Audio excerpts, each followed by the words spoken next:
야, 뭐 이렇게 다이내믹한 건지 모르겠습니다. 어디는 가격으로 경쟁한다, 어디는 진짜 공세로 경쟁력을 갖추겠다. 그런데 또 이제는 아예 브랜드 자체를 폐기한다는 소식까지 나와버렸습니다. 요즘 자동차 회사마다 전기차 브랜드를 따로 빼는 게 유행이잖아요. 예전에는 고급차 브랜드를 따로 독립시키는 게 유행이었다면 이제는 전기차가 별도 브랜드로 나오는 경우가 많죠. 현대차는 아이오닉, 기아는 EV로 가듯이 벤츠는 EQ, BM은 i 이런 식으로 나오고 있잖아요. 그런데 벤츠가 EQ 브랜드를 폐기한다고 합니다. EQ 브랜드로 나왔던 차들 모두 EQ 엠블럼과 모델명뿐 아니라 디자인도 싹 다 바꿀 거라고 합니다. 사실상 EQ 배치를 달고 나왔던 차들 모두 단종된다는 건데 이게 작년부터 나왔던 말이거든요. 그래서 오늘은 EQ 브랜드가 폐기되면 앞으로 어떤 차가 나온다는 건지, 그리고 기존 차주들은 어떻게 되는 건지까지 쉽고 빠르게 정리해드리겠습니다.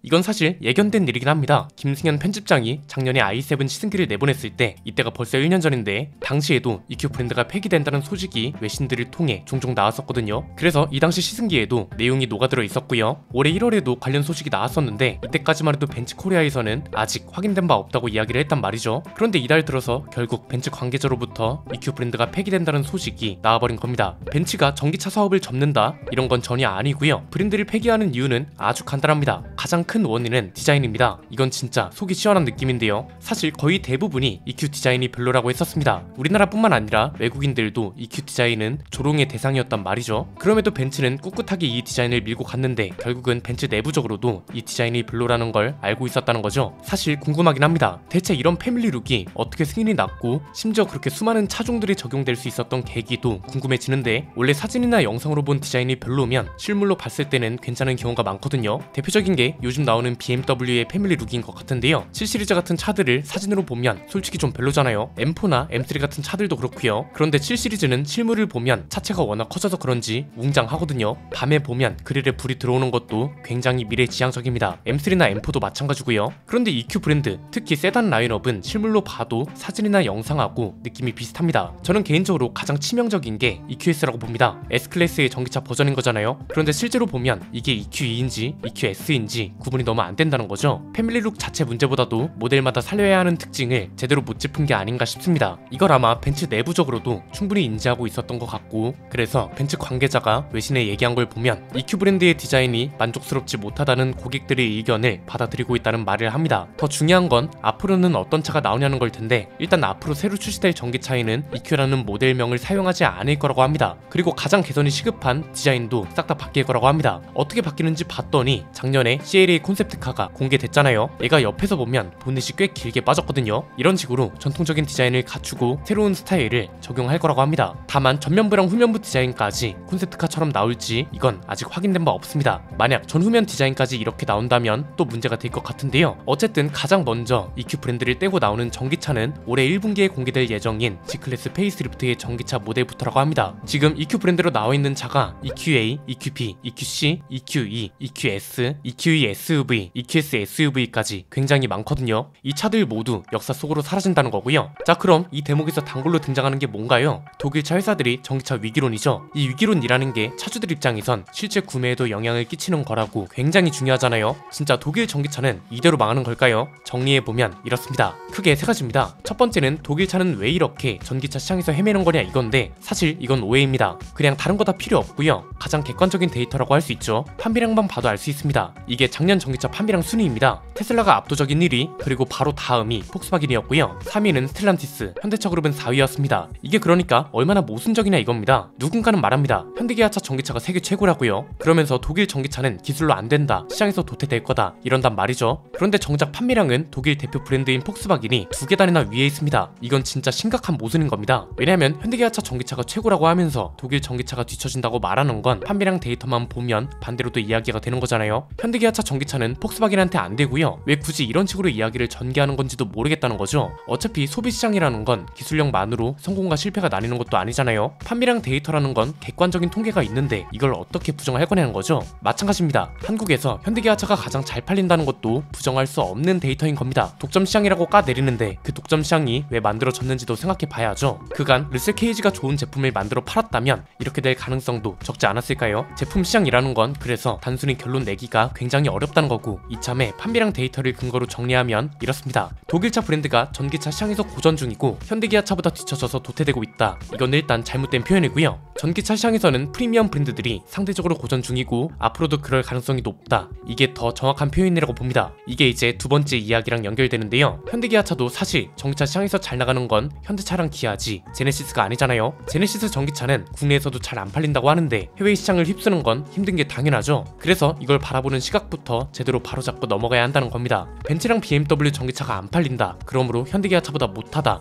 이게 아니라 벤츠랑 BMW를 비롯해서 제네시스 전기차까지 보면 프리미엄 전기차 시장은 상대적으로 고전 중이다, 이렇게 봐야 한다는 거죠. 그럼 대체 왜 이런 거냐? 이유는 간단합니다. 사실 전기차 시장이 굉장히 복잡하고 어렵다는 걸 보여주는 건 대중 전기차보다도 프리미엄 전기차 시장입니다. 우리가 프리미엄 브랜드라는 건 왜 사나요? 더 비싸잖아요. 더 비싼 돈을 내고 사는 이유가 뭐냐 이겁니다. 대중 브랜드보다 과시하기 위해 대중 브랜드보다 고급스럽고 승차감도 좋고 운동 성능도 좋고 무엇보다 더 편하기 때문에 사는 거란 말이죠. 한마디로 대접받는 고급스러운 차를 타고 싶어서, 내 입맛에 딱 들어맞는 차를 타고 싶어서 그런 거죠. 이 차들은 거의 모든 면에서 완벽해야 하고, 그래서 S클래스나 7시리즈 같은 차들을 보면서 하는 말이 저 차들은 못 달리는 게 아니라 안 달리는 거야, 이런 말 많이 하죠. 말 그대로 비싼 만큼 제값을 하고 내가 원하는 입맛대로 언제든 바뀔 수 있는 차를 타기 위해 프리미엄 브랜드를 선택합니다. 그런데 전기차는 기본적으로 편하게 타고 다닐 수 있는 차라는 조건을 아직까지는 충족시키지 못하고 있습니다. 굳이 비싼 돈을 내고 왜 내가 불편한 차를 타야 하지? 이 생각으로 비싼 전기차는 선택을 안 하게 된다고요. 수행 기사가 있어서 충전을 신경 쓰지 않는 사람이 아닌 이상 굳이 비싼 돈을 주고 구매할 필요성을 못 느낀다는 겁니다. 이건 전기차 시장이 잘못된 게 아니라 아직 그만큼 준비가 안 됐다는 거고, 미래 자동차 시장에 대해 다시 생각해 볼 수 있는 계기가 된다고 봅니다. 세 번째는 그래서 앞으로 비싼 차는 전기차로 안 나오는 거냐, 내지는 성공하기 어렵냐, 이게 중요할 거잖아요. 그냥 지금 소비자들의 구매 의향 그리고 시장의 특성을 생각한다면 프리미엄 브랜드들은 오히려 하이브리드가 더 맞는 방향일 수도 있습니다. 대중 브랜드보다도 하이브리드 차라는 게 프리미엄 브랜드의 상징이 될 수도 있다고 보는데요. 그냥 이런 겁니다. 내연기관 차도 고급차는 8기통, 6기통 엔진을 써야 한다는 게 공식과도 같았습니다. 미래에는 이거와 비슷한 맥락으로 하이브리드가 고급 브랜드와 고급차의 상징이 될 수도 있다는 거죠. 여기서 이제 더 나은 주행 성능과 연료 효율을 보여주는 게 새로운 경쟁력이 될 거고요.